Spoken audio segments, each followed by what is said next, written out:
Today we're going to be comparing the universal curette with the Gracey curettes, more specifically the Columbia 1314 curette with the Gracey 1-2, the Gracey 11-12, and the Gracey 1314.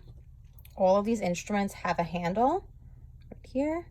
They all have a shank on either end, and they all have two working ends. The Columbia 1314 is indicated for small to medium calculus deposits, for sub or supragingival calculus, and can be used anywhere in the mouth. Each working end has two cutting edges that are parallel to each other, and they come to a rounded toe. The total instrument has 4 blades, so 2 blades on each working end, and the face of the blade is at a 90-degree angle to the terminal shank. There are a few different types of Gracey curettes. Today we'll just be focusing on the Gracey 1-2, the 11-12, and the 13-14. The Gracey curettes are area-specific curettes used to remove light to medium calculus, subgingival, and supragingival. Area-specific means that these curettes are designed for specific tooth surfaces only. The Gracey 1-2 is designed specifically for anterior teeth, towards and away surfaces. The Gracey 11-12 is for posterior teeth for the buccal and mesial surfaces. And the Gracey 13-14 is for posterior teeth, distal surfaces. Different from the universal curette, the face of the Gracey curette blade tilts approximately at a 70-degree angle to the terminal shank. Each working end has one cutting edge that comes to a round toe.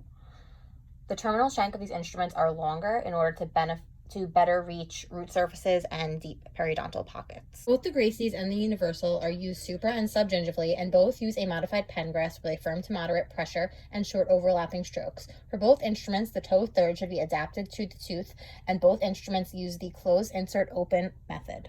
While there are many similarities between these instruments, there are a few differences to be noted. One main difference is that the Columbia 1314 can be used throughout the entire mouth since it's a universal instrument, and all of the Graceys are area-specific instruments, so they have a specific area they can be used for. The universal curettes are indicated for healthy dentition, and the Graceys are indicated for individuals with slight to severe periodontitis, deep pockets, or patients that require scaling root planing therapy by quadrant or sextant. The longer shank of the Graceys make them adequate for root surfaces and deep periodontal pockets. The face of the blade for each of the instruments is also different.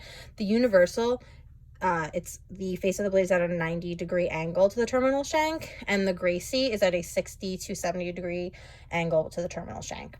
The face of the blade for the Gracey is also self-angulating, meaning the lower cutting edge is automatically at the correct angle when the lower shank is parallel to the tooth surface being instrumented. However, on the universal curette, the terminal shank and the face of the blade are perpendicular to each other, and the terminal shank is always tipped towards the tooth to create the correct working angle of 60 to 80 degrees. Now we will demonstrate on the Columbia 1314 on tooth number 27. Find the correct working end. The instrument points in the way that you work. Close the instrument at 0 to 40 degrees towards the tooth. Insert the instrument into the sulcus closed as not to cause any tissue trauma until you reach the junctional epithelium. Open the instrument 60 to 80 degrees depending on if you're working on enamel or cementum. The terminal shank for the universal should be tilted slightly towards the tooth. The clinician would then repeat this on the lingual surface and also be sure to change clock positions for the towards and away surfaces. Now we will do the Gracey 1-2. Find the correct working end. The lowest blade goes towards the tooth. If the blade is facing outwards, that's incorrect. The instrument also points in the way that you work. You're going to close, insert, open, away. The terminal shank should be parallel to the long axis of the tooth, which creates a 70-degree angle. Rock and roll using short overlapping strokes. Instrument should remain below the sulcus the entire time for correct adaptation, using only the toe third. When fulcrum on the maxilla, be sure to have your palm facing you, and the clinician should then repeat this on the lingual surfaces.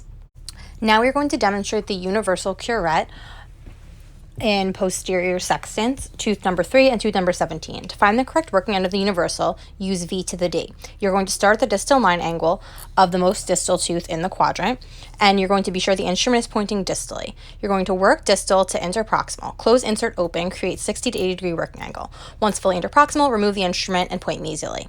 Again, note that the terminal shank is tilted slightly towards the tooth. Be sure to keep the toe third of the instrument adapted and then repeat instrumentation on the lingual surfaces.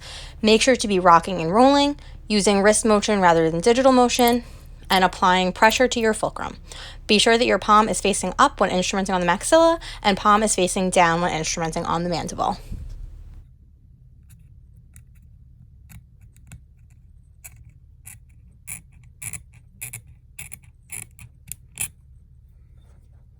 Now we're going to demonstrate the 11, 12, and 13, 14 on posterior teeth numbers 15 and 30. Find the correct working end by using V to the D. Start with the 13, 14 at the distal line angle. You're going to close, insert, open. Keep the terminal shank parallel to the long axis of the tooth to create the working angle of 70 degrees. After instrumenting fully interproximal, use the 11, 12 next. Insert at the distal line angle, pointing mesially. Instrument until fully interproximal. The 11, 12 is used from the distal line angle, buccal and mesial surfaces, instrumenting mesially, while the 13, 14 is used from the distal line angle to the interproximal, moving distally. You would then repeat on the lingual surfaces. Note that when instrumenting the entire quadrant, instrument all the distal surfaces on the buccal using the 13, 14, starting in the most posterior tooth in the mouth, moving to the most anterior tooth, and then return back to the most distal tooth with the 11, 12, and instrument all of the mesial surfaces, moving to the most anterior. And then you would do the same on the lingual or palatal. Thank you for watching.